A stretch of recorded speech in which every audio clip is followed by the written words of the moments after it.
And ఇది వచ్చేసి వీరు సిల్క్ లో ఇంకో కొత్త కలెక్షన్ అండి. ఇది కూడా చాలా బాగుంది. అండ్ మొత్తం ఇలా ఫ్లోరల్ థీమ్ తో వస్తుంది, ఫ్లవర్ వీవింగ్ తో. అండ్ బార్డర్ వచ్చేసి ఇలా గోల్డెన్ జెరీ తోటే వచ్చింది. ఇది కూడా చాలా ఇలా జిగ్జాగ్ వీవింగ్ తో ఉంది. అండ్ కలర్స్ మాత్రం ఇందులో చాలా బాగున్నాయి. అండ్ ఆల్ ఓవర్ గా శారీ వచ్చేసి ఇలా ఫ్లోరల్ ప్రింట్ తోటే వస్తుంది. అండ్ ఇది వచ్చేసి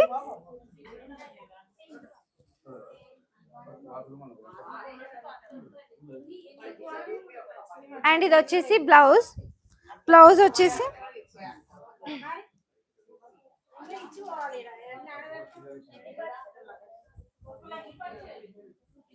ఇలా బార్డర్ వీవింగ్ తో వస్తుంది. అండ్ స్మాల్ ఇలా ఫ్లవర్ ప్రింట్ తో వచ్చింది. అండ్ కలర్ చాలా బాగుంది కదా. అండ్ దీంట్లో కలర్స్ కూడా మోర్ దెన్ 6 ఉన్నాయి. 6 కూడా సూపర్ గా ఉన్నాయి. And price